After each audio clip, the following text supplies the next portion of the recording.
Captain's log, stardate 5444.9. The Enterprise is on a charting run through the partially explored Moauv sector. Since this region seems relatively devoid of suns and planets, we expect to be finished here in a few days. Kirk out. Not soon enough for me, Captain. Bored, Mr. Connors? I thought you liked solitude and quiet. I do, Captain, but there are limits to one's ability to enjoy nothingness. Look at the screen. No planets worthy of investigating, hardly any stars, not even any interesting phenomena like quasars or black holes or redisars. Just parsecs and parsecs of nothing. We should be through here by tomorrow, ship time, Connors. In the meantime...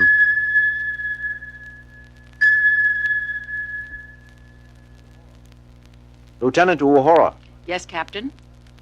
Aren't you going to acknowledge? Acknowledge what, Captain? Wasn't that an incoming communication? No, sir. I thought it came from the navigation console.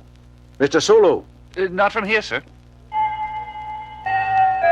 There, that's it.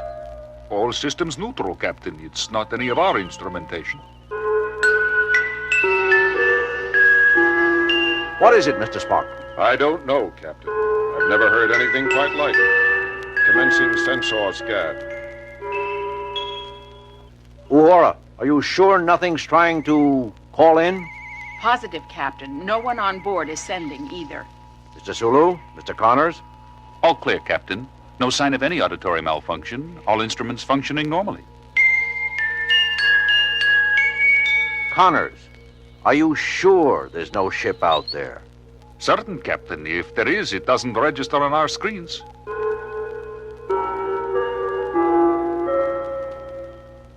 Mr. Spock, anything from the computer? Nothing definite, Captain. We appear to have encountered a previously unknown physical phenomenon. There are faint indications it is highly localized while remaining diffuse. That's contradictory, Mr. Spock. Quite, Captain. The computer is equally confused.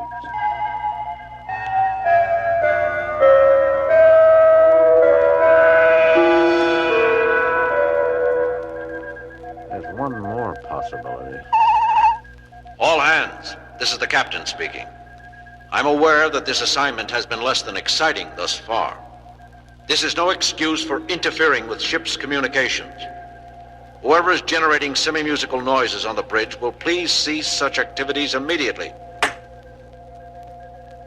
I guess that... I don't think this is the product of someone's peculiar sense of humor, Captain. This doesn't sound like any kind of music I've ever encountered. I have to agree, Spock. But if the source isn't outside the ship and it isn't inside, then where is it coming from? An excellent question, Captain. Captain's log supplementary. The mysterious music has been with us for 3 days now and gives indications of increasing rather than abating. Every effort to locate some source for the sounds has proven futile. We are no closer to an explanation now than we were days ago. I feel it incumbent on me to point out that if this keeps up, crew efficiency is bound to suffer. I'm aware of the problem, Mr. Spock. There doesn't seem to be any way to shut out the sound except by plugging one's ears. It's still hard to sleep, and we can't have everyone walking around with earplugs. I can't run this ship by sign language. Speaking of earplugs, Spock. Please, Doctor, for once try to be serious. Besides, I believe I have isolated the cause of the sound. If it's a natural phenomenon, it behaves in the most unexpected fashion, rising in certain sections of the ship while falling in others, as if it were moving bodily about. Oh, come on, Spock. There are definite modulations in the noise which suggest other than random origin. Some possess almost vocal undertones. I am left with only one hypothesis, that we are being visited by a being of pure sound. Pure sound, pure hogwash. The most ridiculous part of it is, I think you're right, Spock. I only wish there was some way we could tell it to shut up. It's driving me crazy, and it keeps getting louder. Do you think it's aware of us as intelligences, Bones? I don't know, Jim. It's an incredible theory, but as Spock says, nothing else seems to fit. I've already had some cases of people who can't get to sleep even with strong earplugs. I've got a solution to that, at least for the worst cases. What's that? Nurse Chapel is monitoring the shuttle. The influence of this noise doesn't extend beyond the ship. Once outside, people can sleep in peace again. But the shuttle will only hold so many, even in relays. We've got to find a way to turn it off. I might add, Captain, that we have no way of estimating the volume this creature can produce. It could conceivably drive everyone on board permanently deaf, if not stopped. I might as well share the rest of the bad news with you. Lieutenant Uhura, tell them. You see, the deep space beam is useless, all channels. All I can get is static or variations on the central musical rhythm. We're cut off. I'm still keeping several channels open for incoming calls, however. Maybe someone will listen in and be able to tell we're in trouble. More likely, they'll just think we're having a heck of a party. That leaves us with only one choice. Somehow we're going to have to make contact with this thing. Tell it what it's doing. Make it understand. Spock, do you think it's capable of communicating?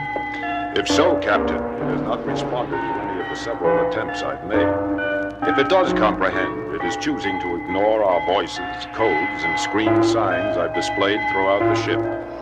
Can't we fight back somehow, Spock? Fight pure sound, Doctor. How?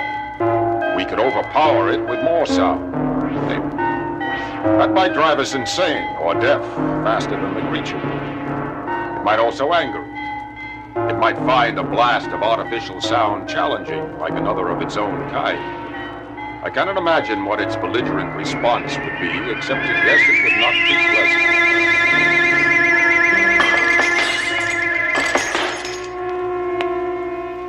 pleasant. Everyone okay? That one hurt. All right here, Captain, but half the transparent facings on my instruments are gone. Damage reports coming in, Captain, from all over the ship. The danger is no longer theoretical, Captain. The creature appears able to reproduce any frequency it desires. Presumably, it is potentially capable of sonically destroying any substance on board. Whether it is doing this intentionally or inadvertently will not matter if it happens to hit upon the resonating factor of the human bone. We've got to make contact somehow. It may be trying to contact us, Jim. It's liable to end up killing us trying to contact us. There's got to be a way. Mr. Sulu? Mr. Connors? Where's Lieutenant Connors? He left a few minutes ago, Captain, during that painful burst of noise. Lieutenant Connors, you left your post without... What is that thing? If someone would lend me aid. Here, let me. I recognize it, Captain. An Edoan Elysiar. The triple keyboard operates an echo chamber, resonating bars made of bone, and something that rather resembles an earthly xylophone twisted into a Mobius strip. What are you going to do, Mr. Connors? Captain, the noise! My ears! Connors, what are you... I'm going to attempt to communicate with it, Captain. The only way we haven't yet tried. Mr. Spock spoke of fighting noise with noise. Somehow I feel there is a thing here that it needs to be understood, not fought. I will start by improvising, trying to work from one of the aliens' themes. Music. We didn't try music. Continue, Connors. It's reacting, Jim. It understands. Keep playing, Lieutenant. The universal language, music. We've said it for thousands of years. I never thought I'd see it interpreted literally. Stay with it, Connors. I'm trying, Captain. How lovely. The alien as symphony. There's a logical classification for you, Spock. Mathematical precision is certainly inspiring, Doctor. Captain, I'm getting tired. I don't know if I can keep up. You've got to, Connors. We can't risk breaking off now. We may never re-establish contact again. Jim, how are we going to explain to it what we want it to do? I don't know. Spock? I don't know either, Captain. I don't know if the terms music and language are truly interchangeable. Connors, play something sad. Convince it all is not well.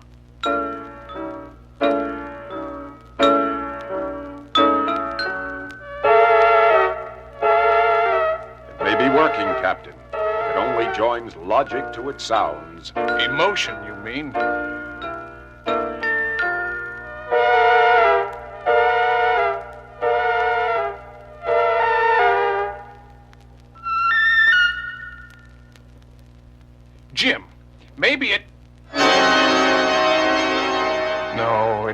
understand. It didn't understand at all. It's no good, Jim. It didn't work. Wait, Bones. Give it time.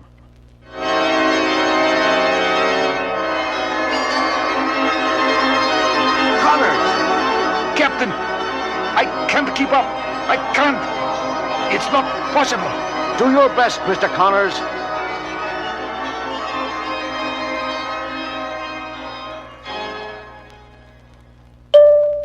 It's gone. It's finally gone. Gone where, Jim? Who knows, Bones? We don't know where it came from. We can't imagine where it goes. I hope it went away happy. Perhaps someday, when we understand a little more about how our own music affects us, we'll be ready to understand and communicate with creatures like it a little better. I heard a voice crying in the wilderness. What was that, Lieutenant? Nothing, sir. All channels appear clear now. Shall I contact the nearest Starfleet base? No, we don't appear to have sustained any serious damage. We'll finish this charting run as planned. Mr. Connors, thank you. My arms feel like two corings of a planetary center, Captain. But I believe I actually enjoyed it. I've never had such a fluid, responsive musical partner. Did you say something, Bones? Oh, I was just wondering, Jim. Do you think we'll ever find it again? I think so, Bones. When we're able to talk to it. I think it wanted to talk to us. It'll be back. Bones, have you ever listened to any violin concertos? I'm not much of a classical aficionado, Jim. There are times when that lone violin is up there against all those other instruments, and they're quiet, and that one violin is the loneliest sound in the world. I think our visitor meant us no harm. It was just plain lonely. Mr. Connors, maintain course. Mr. Sulu, Mr. Spock, resume charting procedures.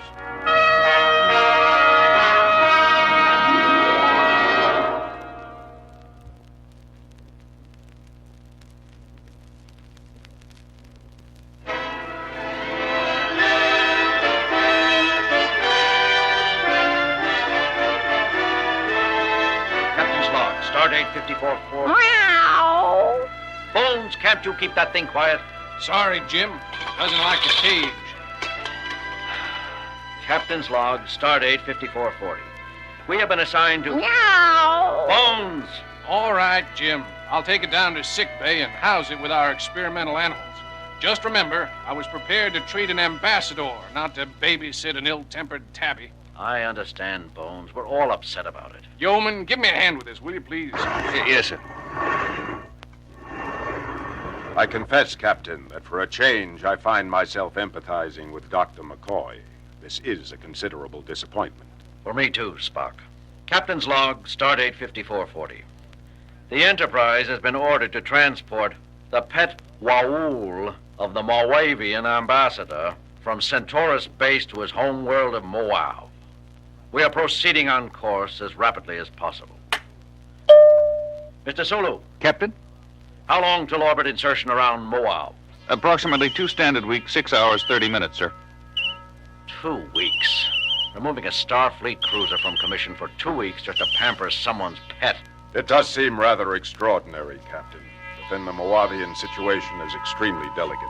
At the moment, they are neutral. But since they lie near both the Federation and the Klingon Empire, it seems certain they will eventually ally themselves with one or the other. The Moavians are an advanced, logical people. Logical? Do you call the Moavian ambassador's concern over his pet logical? Logic and affection are not necessarily mutually exclusive, Captain. I speak from personal experience. I had a pet Sailot once that... Maybe so, Spock, but when you expect to play host to a full ambassador and find yourself carrying a cross between a nervous bobcat and a furry lizard... Kirk here. Jim, you were worried about this being a dull trip? What's happened, Bones? Yeoman Prentice and I were moving the Moauv into sick bay. We bumped into a wall making the turn, and apparently the Moauv panicked. We dropped the cage, and the blasted latch broke. The Moauv got out. Got out? All right. Where is it now? That's the trouble, Jim. We don't know. You know how timid it's been since the Moavian crew sent it aboard. When the latch went, it took off down the corridor like a shot. You let it get away, Doctor. Who's that? Spock? Listen, Spock, that thing's got claws as long as my middle finger. I'm a doctor, not an animal trainer. Not that we didn't try. Prentice took a dive at it. His arm should stop bleeding any minute now. For the Horsehead Nebula, what next? Okay, Bones, stay where you are. Mr. Spock, Captain? take a security crew or two down there. Use nets. We'll have an interstellar incident on our hands if that Moauv is hurt. Yes, Captain. Uhura, broadcast a warning for all hands to keep an eye out for the animal. Most of them have seen pictures of it. Seal all decks above and below sickbay. At least we can keep it in one area. Very good, Captain. Put me on the intercom. I'll do it myself. This is the captain speaking. The Moauv, the pet of the Moauvian ambassador to the Federation, has escaped. It's loose somewhere near the sickbay. Yeoman Prentice has already been injured attempting to recapture it. I want no more such injuries. Anyone sighting the creature is to contact security immediately. Make no attempt to approach it. Kirk out. Where did you last see it, Doctor? Took the branch to the left, Spock. I don't think it went too far. It's probably cowering in a dark corner somewhere nearby, waiting for kindly old Spock to pick it up. Oh, Mr. Spock, Yes, Yeoman? see this arm? If you're going to pick it up, do it carefully. I'll meow. Remember that, Yeoman. Spock? Did I just hear you yowl? Yowl? Dr. McCoy, meow. Sure, I don't meow know what you're talking about. There! You did it again. Really, Doctor, I hardly think this is the time for levity. You with the nets, stand ready. Half of the group will scan each room, while the rest of you block any exit. Clear? All right, sir. Yes, sir. Okay. Prentice, did you hear it too? Hear what? Is that so? You better pay more attention, Yeoman, or you'll never rise above. Good Hippocrates. Did I just growl at you, Prentice? Holy reaction. Me too. Captain, What is it, Lieutenant? I'm getting some very strange reports from sickbay level. In what way strange? Well, sir, there are several reports of fights breaking out among the crew. Fighting? Yes, sir, but that's not what's so peculiar. The voices of those reporting in, they tend to be... I thought it might be static, but not on every channel. Tend to sound like snarling, sir. Easy, Lieutenant. Those kinds of reports can upset anyone. It's true, sir. They sound almost cat-like. Wait a second. Here's another one. Put it on the bridge speakers, Lieutenant.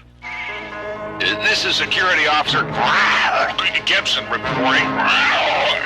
Captain, I need help down here. Discipline is breaking down throughout this level, I think. Get away from me!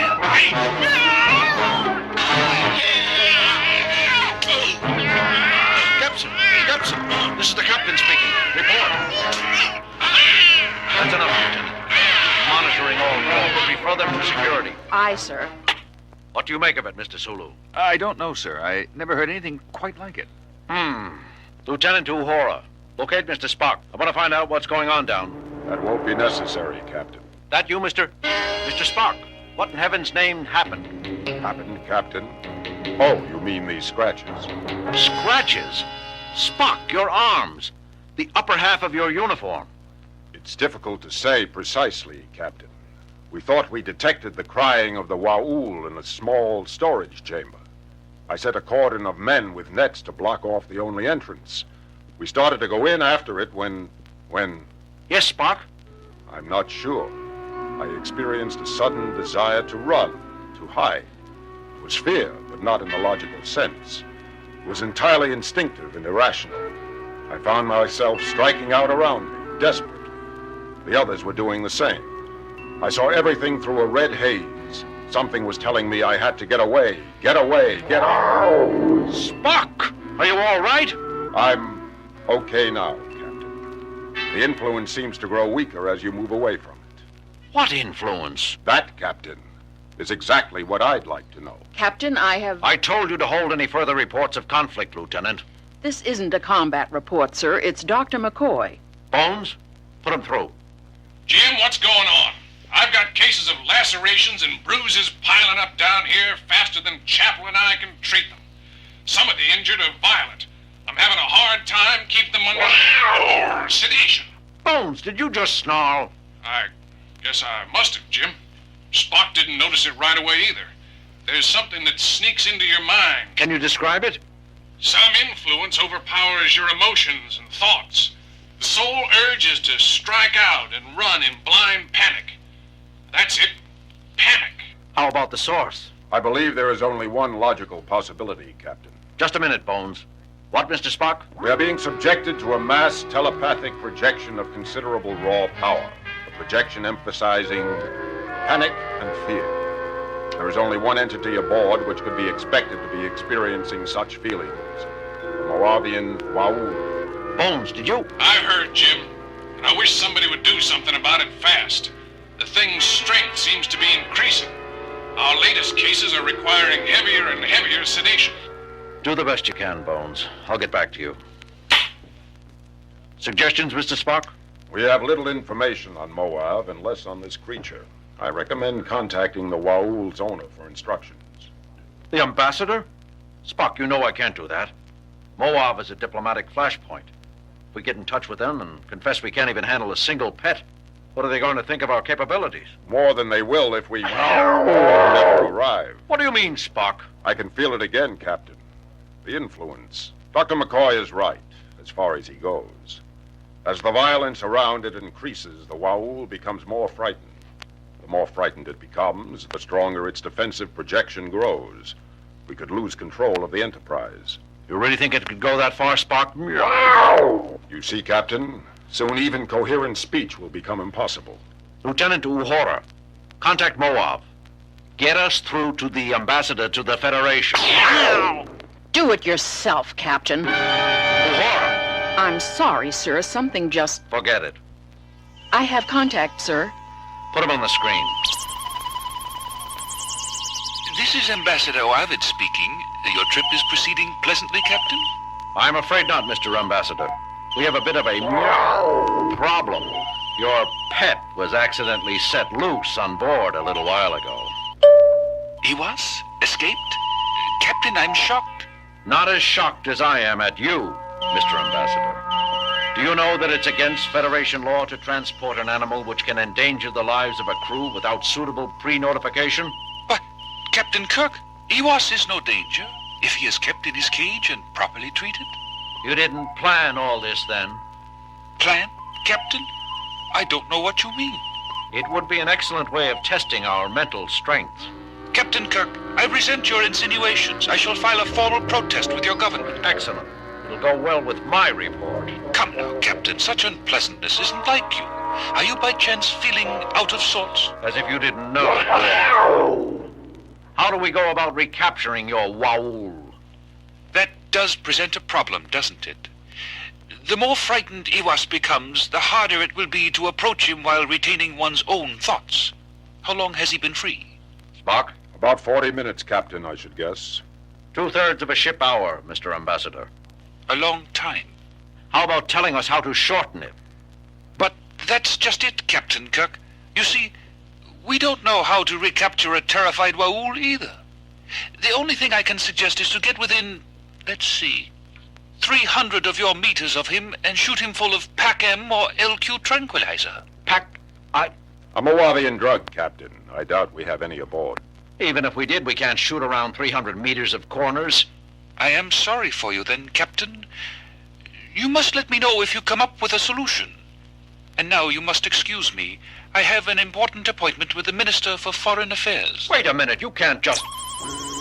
Transmission terminated, sir. I'm attempting to reestablish, but they don't acknowledge. Keep trying. Mr. Spock? I see no choice but to make another attempt with the Mets. All right. Good luck. Who needs it? Sorry, Captain. The influence. I know, Mr. Spock. I can feel it myself now. Lieutenant, any luck? No, sir. I will continue to... Never mind. Get me sickbay. Sick bay. Dr. McCoy here. Bones, the Moavian ambassador said a couple of strains M or LQ of a tranquilizer called PAC would put the Waul under. Pack? Never heard of it. We've had practically no exchange of information yet with Moavian medical personnel, let alone veterinarians. Check the medical computer anyhow. Maybe there's a hypothesized Federation analog. I'll try, Jim, but we're pretty busy down here. I need that drug, Bones. I'll see what I can dig up. Sick bay out. Mr. Sulu, take the helm. I'm going with Mr. Spock. Yes, sir. Uhura, if you or Sulu find yourselves going under the influence of this thing, put out an automatic mayday describing our situation. Yes, sir. Yes, sir. This the corridor? Or Spock? Yes, Captain. You can fight it a little, but it digs at you, pounds away like a hammer. Like a hammer? Spock, I just had an urge to take a swing at you. I am experiencing similar leanings towards belligerent action, Captain. We should be nearing the Waul's last known hiding place. It's now growing stronger, Mr. Spock. I can't. It's just sitting there, Spock. Yes, Captain. It's truly frightened. Just another few meters, Captain. Get it on yourself, Spock. Captain, must get away! Get away! Tear! Kill!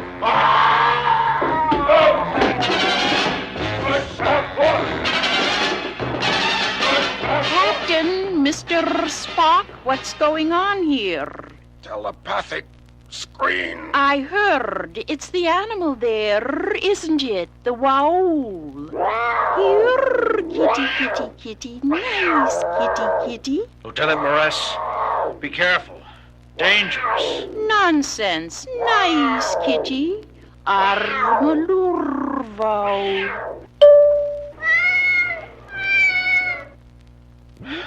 Mr. Spock, you all right? Yes, Captain. I must report myself under arrest for assaulting... No, Spock. You had no control over your thoughts. Is this poor, scared little furball what's been causing all the ruckus? Listen to it purr, Spock.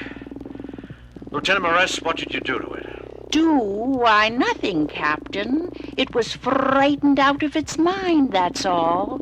I was off duty asleep until the noise of fighting in the corridor outside disturbed me. I learned what was happening and was on my way to the bridge when I saw you and Mr. Spock fighting. There, it's all right now. But why? Naturally, Lieutenant Moress is not affected. She is of feline ancestry herself and clearly able to empathize with primitive feline thoughts. The Waul detected assurance in a kindred spirit and at once relaxed. Lieutenant, you're hereby relieved of communications duties until we arrive at Moauv and deliver this pet to Ambassador Oavid. Till then, your sole responsibility will be to see to the care and feeding of Iwas here.